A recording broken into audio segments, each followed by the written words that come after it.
Hello everyone, स्वागत है आपका अपने यूट्यूब चैनल एचपी प्रेप में। तो आज हम एचपी जीके सीरीज़ की क्लास 12th करने वाले हैं। इन क्लासेस में हम एचपी जीके के क्वेश्चन आंसर डिस्कस करते हैं। ये क्लासेस इंपॉर्टेंट है हिमाचल में कंडक्ट होने वाले किसी भी एग्ज़ाम के लिए।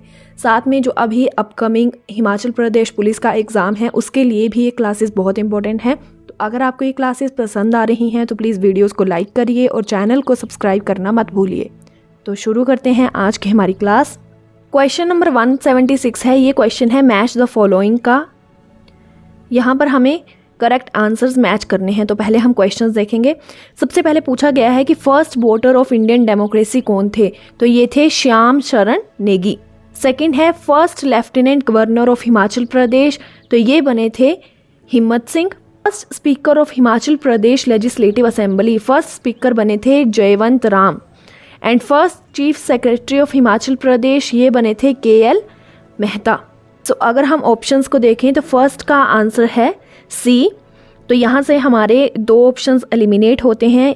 एक तो हमारा ए ऑप्शन एलिमिनेट होता है क्योंकि यहाँ पर डी ऑप्शन दिया गया है आंसर में फर्स्ट का, और डी ऑप्शन भी एलिमिनेट होता है क्योंकि यहाँ पर भी डी आंसर दिया गया है फर्स्ट ऑप्शन का।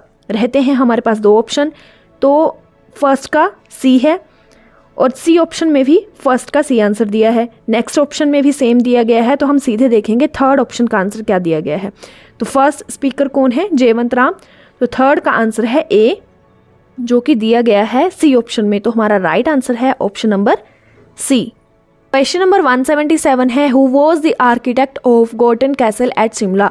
शिमला के गोटन कैसल के आर्किटेक्ट कौन थे? ऑप्शन हैं Henry Irwin, SS Jacob, HS Harrington या CH विल्सन। तो इसका राइट आंसर है SS जैकोब। इनका पूरा नाम है सर स्विंटन जैकोब। अगर बात करूं एट प्रेजेंट इस बिल्डिंग की, तो एट प्रेजेंट ये ऑफिस है accountant general of Himachal Pradesh का। पर अगर बात करें हम हेनरी इरवन की, तो हेनरी इरवन जो हैं ये बाइसरीगल लॉज के आर्किटेक्ट थे। शिमला में बहुत सारी हिस्टोरिकल बिल्डिंग्स हैं जिसमें से एक है गोटन कैसल और दूसरी हमने डिस्कस की बाइसरीगल लॉज जिसके आर्किटेक्ट थे हेनरी इरवन। क्वेश्चन नंबर 178 है to meet the sustainable development goals by 2030 what aim has been set up by the department of forest to enhance the forest cover in the state. तो हमारे sustainable development goals हैं जिन्हें हमें 2030 तक achieve करना है। उस दिशा में जो डिपार्टमेंट ऑफ फॉरेस्ट है हमारे स्टेट का, उसने कितने % तक फॉरेस्ट कवर को एनहांस करने का एम रखा हुआ है? ऑप्शंस हैं 50% of its geographical area, 35% of its geographical area, 30% of its geographical area या 40% ऑफ इट्स जोग्राफिकल एरिया। तो इसका राइट आंसर है 30% of its geographical area. At present बात करें तो हिमाचल प्रदेश का फॉरेस्ट कवर है 27.73%। हमने बढ़ाकर करना है 30%। अगर हम इंडिया की नेशनल पॉलिसी की बात करें तो उसमें कहा गया है कि किसी भी कंट्री का 33% फॉरेस्ट कवर होना चाहिए इकोलॉजिकल स्टेबिलिटी के लिए। ठीक है, यहाँ पर आपके लिए क्वेश्चन है जो सस्टेनेबल डेवलपमेंट गोल्स हैं ये टोटल कितने हैं? कमेंट सेक्शन में इसका आंसर दीजिए। क्वेश्चन नंबर 179 है what is the approximate contribution of tourism sector to the state GDP। Tourism sector का कितना कंट्रीब्यूशन है स्टेट की GDP में? ऑप्शंस हैं 5.5%, 6.6%, 4.4% या 7%। तो इसका राइट आंसर है 7%। क्वेश्चन नंबर 180 है which is the pass at an elevation of 4890 metres where roads from Zanskar, Ladakh, Spiti and Lahaul meet. 4890 metre की हाइट में वो कौन सा पास है जहां पर जांस्कर, लद्दाख और स्पीति और लाहौल को जाने वाले रास्ते आपस में मिलते हैं? ऑप्शंस हैं बारालाचा पास, दराती पास, रोहतांग पास या चिरांग पास। तो इसका राइट आंसर है बारालाचा पास। अगर बात करें बारालाचा पास की तो इसे pass with cross roads on summit भी कहा जाता है। ठीक है, नाम याद रखना है, pass with cross roads on summit. बाकी ऑप्शंस की बात करें तो दराती पास कनेक्ट करता है चंबा को पांगी वाले रीजन से। थर्ड ऑप्शन है रोहतांग पास, मोस्ट इंपॉर्टेंट, बहुत बार डिस्कस हो चुका है। ये पीर पंजाल रेंज में है, साथ में ये कुल्लू को कनेक्ट करता है लाहौल स्पीति से। रोहतांग पास के बारे में और भी क्वेश्चंस आते हैं। सबसे पहले तो इसकी हाइट पूछ ली जाती है। तो इस पास की हाइट है 3978 मीटर्स। सेकंड पॉइंट है इस पास में सबसे पहले पहुंचने वाले इंग्लिश व्यक्ति हैं मूरक्राफ्ट, जो कि 1820 में पहुंचे थे और उन्होंने इसको नाम दिया था रितांका जोत। लास्ट है हमारा चरांग पास। चरांग पास कनेक्ट करता है किन्नौर को उत्तराखंड के गढ़वाल वाले रीजन से। यहाँ पर आपके लिए क्वेश्चन है, चंबा को पांगी से 2 पास कनेक्ट करते हैं, जिसमें एक तो है दराती पास, दूसरा पास कौन सा है? ये आंसर आप कमेंट सेक्शन में दोगे। 2-3 क्लासेस में ये डिस्कस हो चुका है। Who according to famous philologist Grierson were the earlier known Indo-Aryans of Himalayan tract? प्रसिद्ध भाषा विज्ञानी ग्रियर्सन के अनुसार हिमालयाज में आने वाले सबसे पहले भारतीय आर्यन कौन थे? ऑप्शंस हैं किन्नर्स, खसास, किरताज या दासाज। तो इसका राइट आंसर है खसास। खसास का एक फेमस किंग था दिवोदास, जिसने 40 साल लंबा एक युद्ध लड़ा था और एक किंग को हराया था। उसका नाम आप कमेंट सेक्शन में बताओगे। अगर आंसर नहीं पता है तो पिछली क्लास देखिए, उसमें हमने डिटेल डिस्कशन किया है। क्वेश्चन नंबर 182 है, who built the Bhootnath temple and founded the present Mandi town in 16th century? 16वीं शताब्दी में भूतनाथ टेम्पल किसने बनवाया था तथा मंडी टाउन किसने एस्टेब्लिश किया था? ऑप्शंस हैं राजा अजवर सेन, राजा सूरज सेन, राजा ईश्वरी सेन या राजा भवानी सेन। तो इसका राइट आंसर है राजा अजवर सेन। राजा अजवर सेन ने भूतनाथ टेम्पल बनवाया था इन द ईयर 1527 में। भगवान शिव का ये मंदिर है। के साथ में जो मंडी शिवरात्रि होती है उसकी शुरुआत भी अजवर सेन ने की थी। ठीक है, अगर भूतनाथ टेम्पल की बात करूँ तो जो मंडी शिवरात्रि की शुरुआत है वो भूतनाथ टेम्पल से ही होती है। ठीक है, जो माधव राय हैं मंडी में वो सबसे पहले भूतनाथ टेम्पल जाते हैं, यहाँ पर पूजा अर्चना की जाती है और इनकी आज्ञा के बाद मंडी शिवरात्रि की शुरुआत होती है। यहाँ पर हम बात करेंगे राजा ईश्वरी सेन की भी। राजा ईश्वरी सेन को 12 साल तक जेल में रखा गया था। ठीक है, राजा संसार चंद ने 12 साल तक रखा था जेल में। जब गोरखास का अटैक हुआ था राजा संसार चंद पर 1804 में, तब ईश्वरी सेन को गोरखास ने आज़ाद करवाया था। ठीक है, नदौन की जेल में इन्हें रखा गया था। क्वेश्चन नंबर 183 है, which of the following paintings have got geographical indication that has given them a unique identity in the world market? निम्न में से वो कौन सी पेंटिंग्स हैं जिन्हें ज्योग्राफिकल इंडिकेशन टैग मिला है, जिससे उन्हें वर्ल्ड मार्केट में एक अलग पहचान मिली है? ऑप्शंस हैं Kangra paintings, Basohli paintings, Arki paintings या चंबा पेंटिंग्स। तो इसका राइट आंसर है कांगड़ा पेंटिंग्स। अब आप यहाँ कमेंट सेक्शन में बताओगे कि कांगड़ा पेंटिंग्स को कब जीआई टैग दिया गया है। इस क्वेश्चन को हम डिटेल में डिस्कस करेंगे, लेकिन जो नेक्स्ट क्वेश्चन है वो भी इसी से रिलेटेड है, तो साथ में ही डिस्कस करेंगे दोनों को। क्वेश्चन नंबर 184 है, who was considered one of the great masters of Pahari miniature paintings during the reign of Raja Sansar Chand of Kangra? Raja Sansar Chand of Kangra के कार्यकाल में पहाड़ी मिनिएचर पेंटिंग के ग्रेट पेंटर कौन हुए हैं? ऑप्शन है निक्का, मणकू, नैनसुख या पंडित सेऊ। तो इसका राइट आंसर है मणकू। ठीक है, इन्हें मानक के नाम से भी जाना जाता है और मणकू भी बोला जाता है। ठीक है, अब इन दोनों क्वेश्चंस को डिटेल में डिस्कस करते हैं। अगर बात करें पहाड़ी पेंटिंग्स की तो 17th से 19th सेंचुरी में पहाड़ी पेंटिंग्स का उद्गम हुआ। ठीक है, 2 कैटेगरीज थी इन पेंटिंग्स की, एक थी बशोली पेंटिंग्स और एक थी गुलेर एंड कांगड़ा पेंटिंग्स। जो बशोली पेंटिंग्स हैं ये जम्मू कश्मीर वाले रीजन में थी। बशोली पेंटिंग्स हैं ये 17th से 18th सेंचुरी के बीच में आई हैं और बाकी पेंटिंग्स हैं ना, उन सभी का आधार बशोली पेंटिंग ही रहा है। ठीक है, ये फर्स्ट स्कूल ऑफ पहाड़ी पेंटिंग्स हैं बशोली पेंटिंग्स।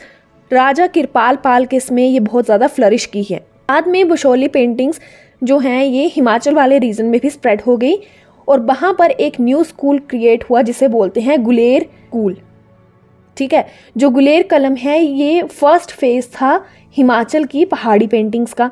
ठीक है, जैसे जैसे गुलेर स्कूल फ्लरिश हुआ उसके बाद जो सेकंड फेज आया पहाड़ी पेंटिंग्स का, तो उसमें फ्लरिश हुआ कांगड़ा पेंटिंग्स।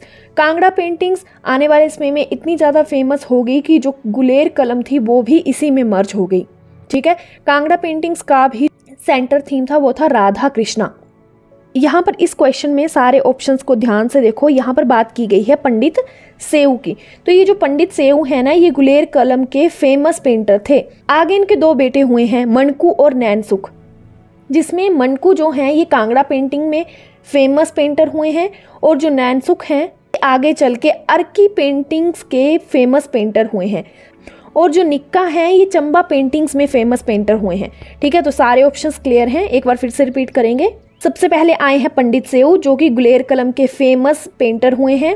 इनके दो बेटे थे मनकू और नैनसुख। जो मनकू हैं ये कांगड़ा पेंटिंग्स के ग्रेट पेंटर रहे हैं और नैनसुख अर्की पेंटिंग्स के ग्रेट पेंटर रहे हैं और निक्का जो हैं ये चंबा पेंटिंग के ग्रेट पेंटर रहे हैं। क्वेश्चन नंबर 185 है which of the following is the oldest princely state in Himachal Pradesh which finds mention in the Mahabharat, the Puran and the work of Panini। Himachal Pradesh का वो सबसे पुराना प्रिंसली स्टेट कौन सा है जिसके बारे में महाभारत, पुराण और पाणिनि के कार्य में वर्णन मिलता है? ऑप्शंस हैं कुलूता, त्रिगर्त, काशगिर या जलंधर। ये क्वेश्चन हम बहुत बार डिस्कस कर चुके हैं, तो इसका राइट आंसर है त्रिगर्त। त्रिगर्त कांगड़ा को कहा जाता है और इसे त्रिगर्त क्यों कहा जाता था? क्योंकि ये 3 नदियों के बीच में है। कौन कौन सी हैं वो? रावी, सतलुज और व्यास। क्वेश्चन नंबर 186 है who built the temple of goddess Naina Devi on one of the 7 धार्स नाउ कॉल्ड धार नैना देवी। 7 धारों में से फेमस एक धार में नैना देवी का टेम्पल किसने बनवाया है जिससे उस धार का नाम भी पड़ गया नैना देवी धार? ऑप्शंस हैं राजा बीरचंद, राजा भीमचंद, राजा बिजाई चंद या राजा अमरचंद। तो इसका राइट आंसर है राजा बीरचंद। बिलासपुर में है ये जो नैना देवी टेम्पल है, ये 52 शक्तिपीठों में से एक शक्तिपीठ है। क्वेश्चन नंबर 187 है which of the following district of Himachal Pradesh was declared as a backward district among the 115 districts selected by the government of India in keeping with its vision of a new India by 2022। ये PYQ है लेकिन हमारे लिए important है। Question बोलता है जो government of India का विज़न है न्यू इंडिया का, उसमें 115 बैकवर्ड डिस्ट्रिक्ट्स में से हिमाचल प्रदेश के किस एक डिस्ट्रिक्ट को शामिल किया गया था? ऑप्शंस हैं सिरमौर, चंबा, कांगड़ा या ऊना। तो इसका राइट आंसर है चंबा। ये जो बैकवर्ड डिस्ट्रिक्ट्स हैं इन्हें बैकवर्ड डिस्ट्रिक्ट्स ना बोल के इन्हें कहा जाता है aspirational district. Government of India का एक प्रोग्राम है एस्पिरेशनल डिस्ट्रिक्ट प्रोग्राम, जिसमें ऐसे डिस्ट्रिक्ट्स की डेवलपमेंट पर फोकस किया गया है जो कि डेवलपमेंट के मामले में बहुत ज़्यादा पिछड़ गए हैं। तो इंडिया में ऐसे 115 डिस्ट्रिक्ट हैं जिसमें से हिमाचल प्रदेश का चंबा डिस्ट्रिक्ट भी एक है। गवर्नमेंट ऑफ इंडिया की तरफ से ये नीति आयोग ने प्रोग्राम रन किया हुआ है। क्वेश्चन नंबर 188 है under silk production programme a foreign species basic silk seed station is functioning at which place that produces commercial seeds.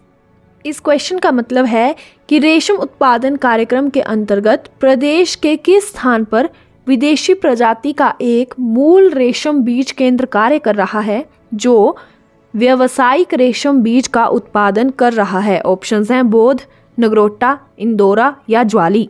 तो इसका राइट आंसर है नगरोटा। नगरोटा में एक फॉरेन स्पीशी का सिल्क सीड स्टेशन है जहां पर कमर्शियल सीड्स प्रोड्यूस किए जा रहे हैं। बात करें अगर बोध की तो ये भी हमने एक क्वेश्चन में डिस्कस किया था। बोध नूरपुर में है और यहाँ पर एक सिल्क फ्लेचर यानी कि रेशम काटने का संयंत्र है। क्वेश्चन नंबर 189 है विच valley of Kinnaur is connected with Uttarakhand with several passes. अलग अलग पासेस के द्वारा किन्नौर की कौन सी घाटी उत्तराखंड से कनेक्टेड है? ऑप्शन है भावा वैली, वास्पा वैली, हांगरंग वैली या टिडोंग वैली। तो इसका राइट आंसर है वास्पा वैली। वास्पा वैली को हम सांगला वैली के नाम से भी जानते हैं। इस वैली का सबसे हाईएस्ट विलेज है छितकुल। साथ में एक क्वेश्चन हमने पहले भी डिस्कस किया था जिसमें पूछा गया था कि बास्पा घाटी के पास कौन सा पास है। तो बिल्कुल बास्पा वैली के ऊपर एक पास है जिसका नाम है चुंग शिकागो पास। की क्लास का हमारा लास्ट क्वेश्चन है और ये क्वेश्चन बहुत बार रिपीट भी हो चुका है। क्वेश्चन है in the year 1804 who was invited to invade Kangra by the rulers of Bilaspur, Mandi, Chamba and other small rulers of Kangra area jointly। 1804 में कांगड़ा को इन्वेड करने के लिए बिलासपुर, मंडी, चंबा और कांगड़ा के छोटे रूलर्स द्वारा किसे इनवाइट किया गया था? ऑप्शन है महाराजा रंजीत सिंह, अदीना बेग, अमर सिंह थापा या ब्रिटिश। इसका आंसर आप दोगे कमेंट सेक्शन में। बाकी करेक्ट आंसर आपको अगली क्लास में मिलेगा। यहाँ पर आपको एक हिंट दे देती हूँ कि जब उस व्यक्ति को इनवाइट किया गया तो एक बैटल लड़ी गई थी 1804 में, बैटल ऑफ महल मोरिया। ठीक है, तो आंसर दीजिए इस क्वेश्चन का कमेंट सेक्शन में। ये थी हमारी आज की क्लास। आई होप आपको ये क्लास पसंद आई होगी। अगर क्लास पसंद आई है तो प्लीज़ क्लास को लाइक करिए और चैनल को सब्सक्राइब ज़रूर करिए।